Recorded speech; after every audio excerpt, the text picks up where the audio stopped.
Eu quero contar para vocês também que num discurso no Nordeste, o presidente Lula criticou o que chamou de paralisia do governo passado e deu um recado sobre as eleições de 2026. Vamos acompanhar. O compromisso que vocês têm que ter não é comigo, não. É com os filhos de vocês. É com os netos de vocês. É com os pais de vocês. A gente não pode votar em qualquer tranqueira para governar esse país.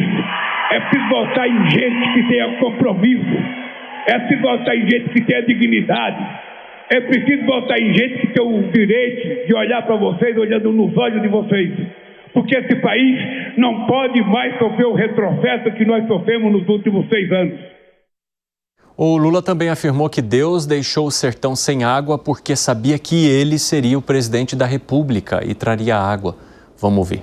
Essa decisão foi a decisão mais importante que eu tomei na minha vida.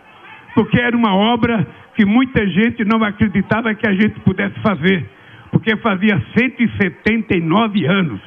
Eu não estou falando de 10 anos, estou falando de 179 anos que se prometia água para essa região. E eu, graças a Deus, descobri uma coisa.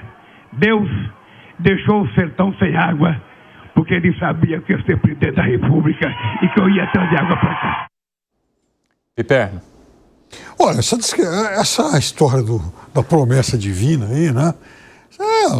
Lulês em estado puro, vai lá, conversa. Isso é um discurso que ele faz para convertidos, acaba virando mais um folclore, porque é uma declaração que, sabe, não dá para ser levado a sério. Agora, o que ele fez de sério nessa região e colhe frutos disso até hoje, entre outras coisas, foi a grande obra, ou pelo menos iniciar a obra da transposição. Essa foi realmente uma obra formidável que os outros governos terminaram. Ô Kriegner, você acha que isso justifica o fato dele se colocar como um messias da água que leva-se ao Nordeste? De jeito nenhum, né, Evandro? Eu acho que isso aí é um desrespeito a qualquer pessoa, um desrespeito à figura de Deus, e uma questão que ele vai ter que responder para o próprio Deus. Eu não queria estar no lugar dele com tamanho orgulho e arrogância.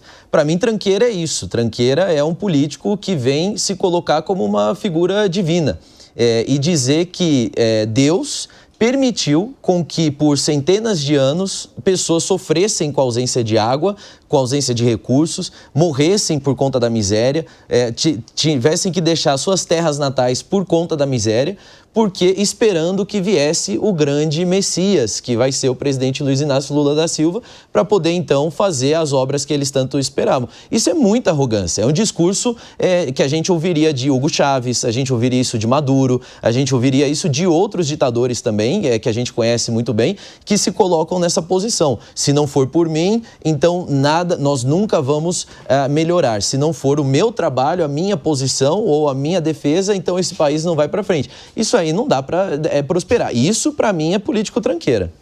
Fala, Zé Maria Trindade.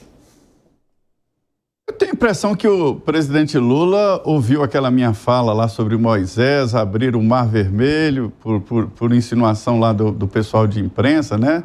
E depois fechou o Mar Vermelho e levou a sério demais essa história. É preciso dizer que aquilo foi linguagem figurada, que não é possível, né, que ele tenha levado a sério aquela história de abrir o Mar Vermelho por uma sugestão do grupo de imprensa. É evidente que isso aí é para iniciados, é um discurso ali meio Antônio Conselheiro, alguma coisa desse tipo, né? São essas liberdades poéticas de palanque. Só que eu chamaria a atenção de que isso não é palanque, isso não é campanha presidencial, é o exercício do poder e a mais alta autoridade do país.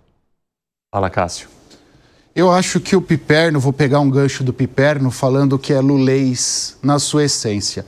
Eu acho até que isso lembra um pouco do Lula nos 2 primeiros mandatos, 2002 e 2006, quando ele tinha a autoestima um pouco mais elevada que a autoestima atual, quando os seus índices de aprovação eram muito mais elevados que os atuais, e ele acabava errando o tom, demonstrando por vezes até um certo ego exagerado. Agora, óbvio, quando a gente olha para a aprovação do governo nesse momento, ela não condiz com essa ponderação. Mas o Piperno bem disse e vale repetir, ele estava ali pregando para convertido. E numa plateia onde todos são entusiastas do presidente, é fácil ser aplaudido, é fácil lacrar a partir dessas circunstâncias. Então, ele colheu os frutos momentâneos ali, mas aí ele abre margem para muitas críticas dos seus adversários. Ô Piperno, mas usando essa comparação temporal, o presidente estava pregando para convertidos. Lá atrás, em 2002, ou naquele tempo próximo dessa época, sim, era mais fácil pregar para convertidos porque você não tinha as redes sociais alastrando isso para quem é convertido e para quem não é.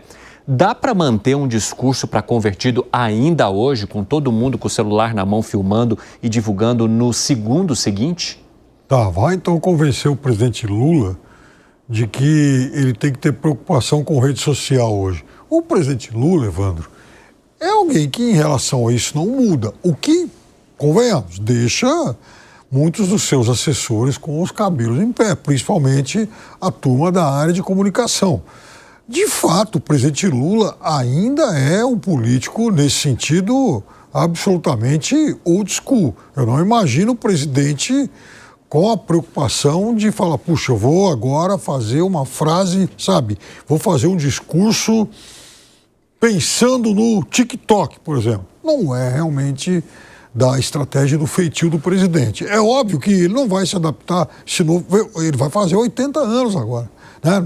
Eu acho que já passou do tempo dele ter esse tipo de preocupação. Não vai ser com o presidente Lula que isso vai mudar.